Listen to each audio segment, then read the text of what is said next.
Assalamualaikum warahmatullahi wabarakatuh.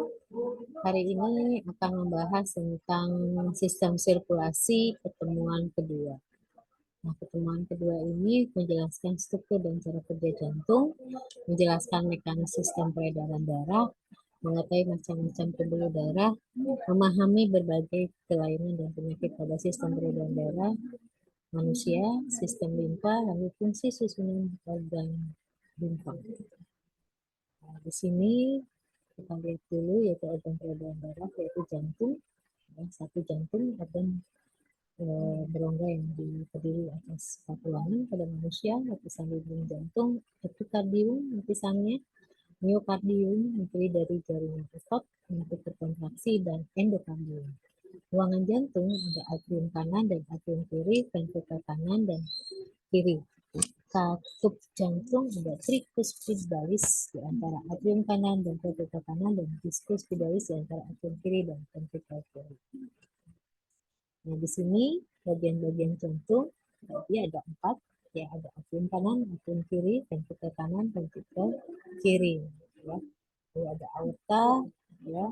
Nah, di sini ada katup yang dimana disebut dengan tricuspidalis dan ada katup yaitu namanya bicuspidalis, ya. Nah, di sini ada peredaran darah manusia, ada organ peredaran darah, sistem pengaturan jantung. Jantung memiliki sifat otomisitas, yaitu mampu berkontraksi secara ritmis akibat potensial aksi yang akan dihasilkannya sendiri.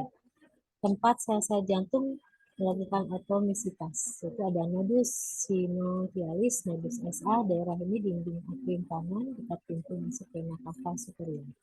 Lalu ada nodus anteroventricle, nodus AV, berkas di dasar atrium kanan dekat septum.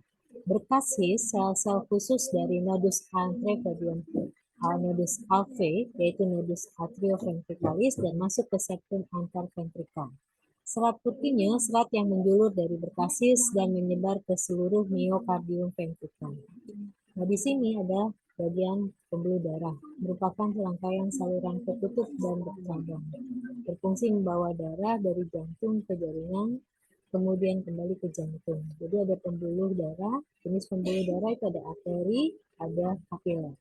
Nah, arteri berfungsi membawa darah meninggalkan jantung. Lalu dinding arteri itu tunica externa, adventitia, tunica media, dan tunica intima. Kapiler, pembuluh darah yang sangat halus dan yang sangat tipis, memungkinkan plasma darah dan zat makanan merembes ke jaringan antar sel.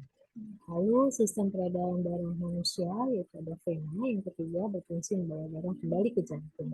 Jenis vena, vena cava superior berasal dari bagian atas, vena cava inferior berasal dari bagian bawah, dan vena pulmonalis berasal dari paru-paru. Nah, ini perbedaannya.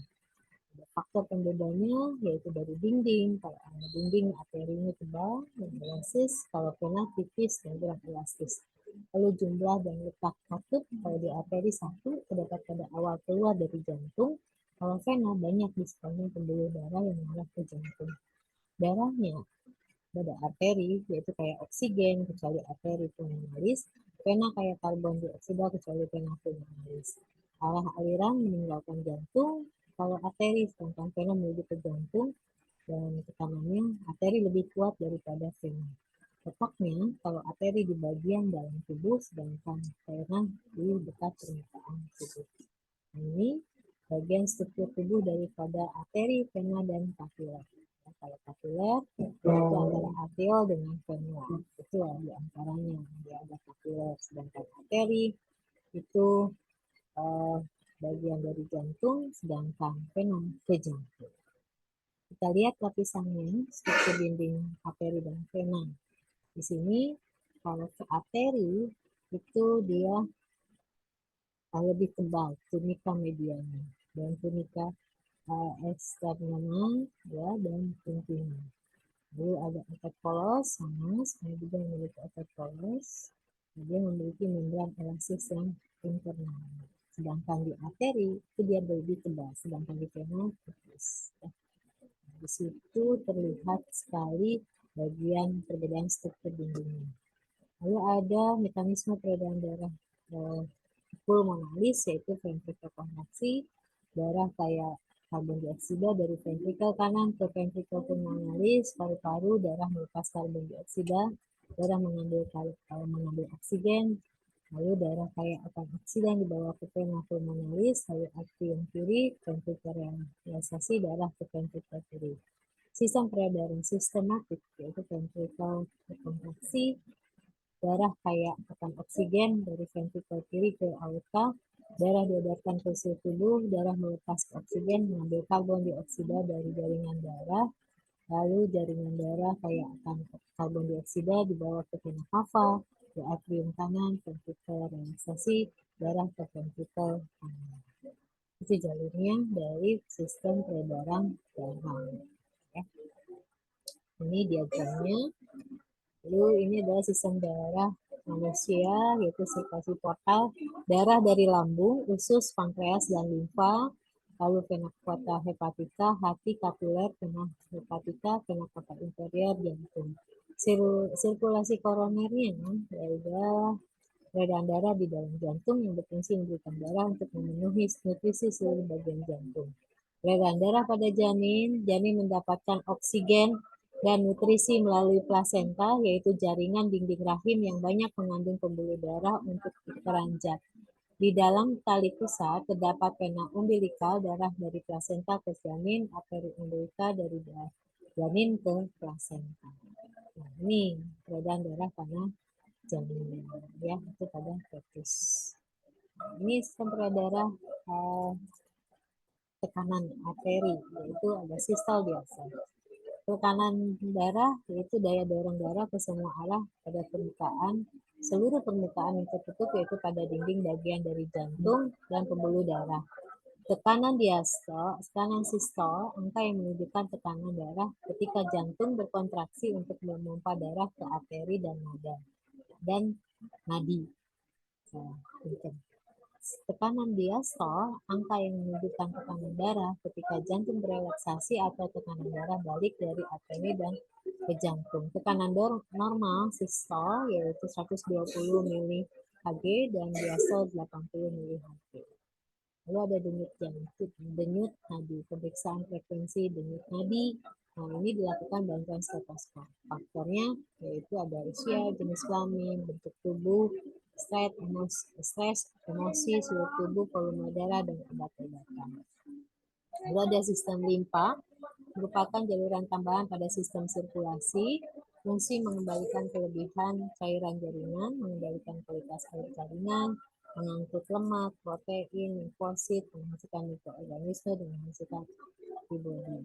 Nah, organ limfanya itu ada nodus limfa, kelenjar timus. Nah, kalau limfa, ini dasarnya mulut, leher, lekukan siku, ketiak, dan paha. Kalau dada berfungsi melakukan limfosit T. Sedangkan kelenjar amandel itu tonsil menahan kuman yang masuk melalui mulut, hidung, dan kerongkongan. Limfalin di sebelah kiri abdomen berfungsi menghasilkan limfosit yang antibodi menghancurkan sel darah putih, dan trombosit menghasilkan darah merah dan plasma janin. Nah, pembuluh darah, maksudnya di sini adalah pembuluh limfa, itu berupa pena kecil dengan banyak katup berdinding transparan, permeabel, sehingga partikel besar dapat masuk ke dalam jaringan. Nah, terdapat hampir seluruh tubuh. Cairan limfanya ini diabsorpsi ke dalam kapiler limfa, kuning-kuningan mengandung plasma, protein, limfosit, keping darah, lemak, sedikit oksigen, merah, dan karbon dioksida. Nah, ini sistem limfa pada manusia. Sistem alirannya, cairan interstial dari jaringan ke kapiler limfa, ke saluran penampungan, ke pembuluh limfa yang lebih besar, bergabung membentuk siklus batang saluran limfa utama. Faktor yang menggerakkan cairan limfa, kontraksi, otot inspirasi dan ekspirasi, dan pemijatan tubuh.